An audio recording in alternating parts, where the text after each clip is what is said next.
Hello प्यारे बच्चों, आज हमारे निबंध का टॉपिक है बाल दिवस। रूपरेखा: पहला है प्रस्तावना, दूसरा बाल दिवस के कार्यक्रम, तीसरा विद्यालय में उत्सव, चौथा उपसंहार। तो पहला टॉपिक है हमारा प्रस्तावना। किसी राष्ट्र की वास्तविक संपत्ति बच्चे होते हैं। वे आज के छात्र, कल के नागरिक एवं भविष्य के राष्ट्र निर्माता होते हैं। हमारे देश में एक त्योहार बच्चों के लिए मनाया जाता है, इसे हम बाल दिवस कहते हैं। तो किसी राष्ट्र की वास्तविक संपत्ति जो है वो बच्चे होते हैं। वे आज के छात्र, कल के नागरिक एवं भविष्य के राष्ट्र निर्माता होते हैं। हमारे देश में एक त्योहार जो है वो बच्चों के लिए मनाया जाता है, इसे हम क्या कहते हैं? बाल दिवस कहते हैं। अब हमारा दूसरा पॉइंट है बाल दिवस के कार्यक्रम। तो हमारे देश के प्रथम प्रधानमंत्री का नाम जवाहरलाल नेहरू था। वे बच्चों से बहुत अधिक प्रेम करते थे, इसलिए उनका जन्म दिवस 14 नवंबर बाल दिवस के रूप में मनाया जाता है। इस दिन विद्यालय में बच्चों के लिए विशेष कार्यक्रम आयोजित किए जाते हैं। बाल मेला, बाल चित्रकला प्रतियोगिता, भाषण, खेलकूद आदि कार्यक्रम आयोजित होते हैं। तो हमारे देश के प्रथम प्रधानमंत्री जो थे उनका नाम था जवाहरलाल नेहरू। वे बच्चों से बहुत अधिक प्रेम किया करते थे, इसलिए उनका जन्म दिवस जो है 14 नवंबर बाल दिवस के रूप में मनाया जाता है। इस दिन जो है विद्यालय में बच्चों के लिए बहुत सारे कार्यक्रमों का आयोजन किया जाता है, जिसमें बाल मेला हुआ, बाल चित्रकला हुआ, प्रतियोगिताएं हुई, भाषण है, खेलकूद आदि कार्यक्रम आयोजित होते हैं। तो तीसरा पॉइंट है हमारा विद्यालय में उत्सव।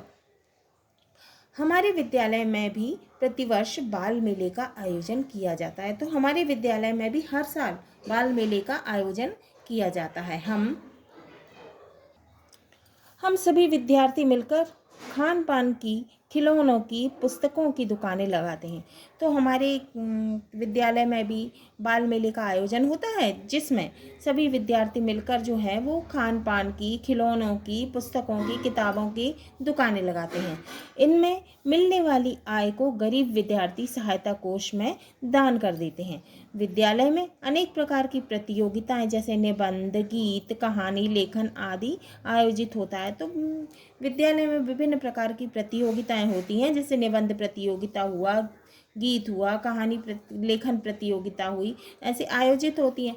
सभी विद्यार्थी राष्ट्रभक्ति गीत, कलाएं व नृत्य का प्रदर्शन करते हैं। विद्यार्थियों को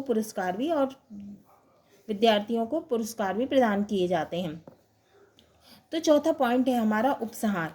अनेक प्रकार की प्रतियोगिताओं से विद्यार्थी में देश प्रेम की भावना जागृत होती है। तो विभिन्न प्रकार की प्रतियोगिताओं से छात्रों में, विद्यार्थियों में देश प्रेम की भावना जागृत होती है। इन आयोजन से उनकी प्रतिभा का विकास होता है, उनकी नेतृत्व क्षमता व गुणों का भी विकास होता है। इन्हीं सभी आयोजन से बच्चों के प्रति स्नेह जागृत होता है। यही चाचा नेहरू के लिए एक सच्ची श्रद्धांजलि है। तो प्यारे बच्चों, आज का हमारा ये निबंध बाल दिवस पूर्ण हुआ। और निबंध देखने के लिए निबंध की प्लेलिस्ट में देखें, जिसकी लिंक डिस्क्रिप्शन में है।